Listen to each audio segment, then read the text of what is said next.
আসসালামু আলাইকুম। আশা করছি সবাই ভালো আছেন। তো আপনাদের জন্য আবার কিছু কেকের ডেকোরেশন নিয়ে হাজির হলাম।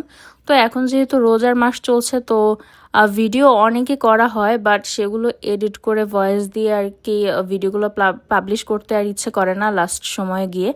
বাট অনেক দিন হয়ে গেছে ঠিকমতো আমি চ্যানেলে অ্যাক্টিভ না, তো আজকে আপনাদের সাথে কিছু কেকের ডেকোরেশন শেয়ার করছি। আশা করছি আপনাদের ভালো লাগবে। তো এই কেকটা হচ্ছে পুরোপুরি আমার উপরে কাস্টমারটা ডিজাইন ছেড়ে দিয়েছিলেন, তার হচ্ছে পছন্দের মানুষের জন্য নিচ্ছিলেন, ছেলে মানুষের জন্য নেওয়া হয়েছিল, সেজন্য আমি এখানে পার্পলের একটা টাচ রেখেছি। যদি মেয়ে মানুষের জন্য হতো তাহলে সেম ডিজাইনটা আমি পিঙ্কের মধ্যে করে দিতে পারতাম।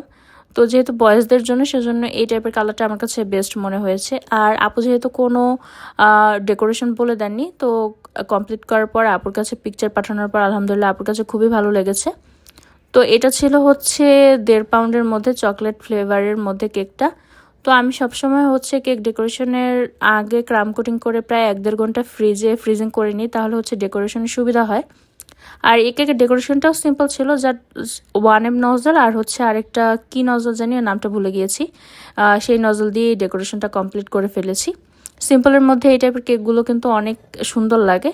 তো আপনাদের কাছেও কেমন লেগেছে প্রত্যেকটা কেক দেখার পর অবশ্যই জানাবেন। আমার কাছে তো এইটার কালার কম্বিনেশন মাসাল্লাহ খুবই সুন্দর লেগেছে, অনেক আই সুদিং একটা কালার ছিল।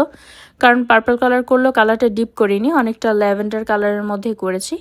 তো লাস্টলি হচ্ছে আমি কিছু সুগার পাল অ্যাড করে দিয়েছি, তাহলে কিন্তু আমার ডেকোরেশন কমপ্লিট। তো ওদিন সিম্পলের মধ্যে আরও একটি কেক ছিল, এই কেকটা এর আগেও আপনাদের সাথে অনেকবার শেয়ার করা হয়েছে। এই কেকটা কিন্তু একদম সিম্পলের মধ্যে, বাট দেখতে কিন্তু অনেক কিউট লাগে। এটা হচ্ছে বো কেক। আর এই বো কেকের মধ্যে যে বোটা ইউজ করা হয় সেটা হচ্ছে নন এডিবল। তো হোয়াইট কালারের উপরেই কেকের ডেকোরেশনটা হবে। এর আগে হয়তো আমি পিঙ্ক কালারের উপরে করেছিলাম। তো ভালো করে ফিনিশিং দিয়ে উপরে হচ্ছে আমি বেশ খানিকটা সুগার বল দিয়ে দিব।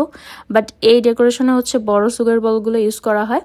নর্মালি কেকে কিন্তু বড় সুগার বলগুলো ইউজ করা হয় না, বাট এই কেকে ইউজ করা হয়, দেখতে কিন্তু খুব সুন্দরই লাগে। এই কেকটা আমার এই নিয়ে হয়তো 3বার কি 4বার করা হয়েছে, প্রত্যেকবারই করতে খুবই ভালো লাগে, কারণ সব কিছু যদি রেডি থাকে এই কেকটা লিটারালি সর্বোচ্চ 10 মিনিটের মধ্যে কমপ্লিট করে ফেলা যায়। তো লাস্টলি হচ্ছে আমি এই বোটা ইউজ করেছি, দেখতে পাচ্ছেন যে সিম্পলের মধ্যে কি কিউট লাগছিল। আর এটা হচ্ছে আরেকটা কেক, সেদিন ছিল না, এটা হচ্ছে এর পরের দিনের একটা কেকের অর্ডার ছিল 1.5 পাউন্ডের মধ্যে। তো এই কেকটাও এর আগে আমার করা হয়েছে, বাট এবার আরেকটু উঁচুর মধ্যে করা হয়েছে, আর কালারটা হালকা চেঞ্জ হয়েছে, বাট সিমিলার একটা লুক কিন্তু এসেছে। তো এখানে হচ্ছে মফ পিঙ্ক কালার আর হোয়াইট কালারের কম্বিনেশনের মধ্যে কেকটা করা। তো উপরে হচ্ছে একদম ছোট স্টার নজল দিয়ে আমি কিছু রোজেট দিয়ে নিচ্ছি। এই কেকের ডেকোরেশনটাও কিন্তু সিম্পলের মধ্যে খুবই সুন্দর লাগে। জাস্ট একটা নজল দিয়ে কিন্তু কেকের ডেকোরেশনটা ফুল কমপ্লিট। আর হচ্ছে এখানে কিছু লিফ দিয়ে দিচ্ছি, এটার জন্য আমি কোনো নজল ইউজ করিনি, আমি হচ্ছে পাইপিং ব্যাগটা একটু কেটে নিয়েছিলাম, তাতে কিন্তু একদম কমপ্লিট হয়ে গেছে। তারপরে এখন বেশ খানিকটা করে আমি সুগার বল অ্যাড করে দেব বিভিন্ন সাইজের, তাহলেই কিন্তু আমার কেকের লুকটা একদমই কমপ্লিট। আর আপু কেকের মধ্যে কিছু লিখতে বলেননি, লাস্টে হচ্ছে একটা ক্যান্ডেল অ্যাড করে দিতে বলেছিলেন, তাহলে কিন্তু আমার কেকের ফুল লুকটা কমপ্লিট।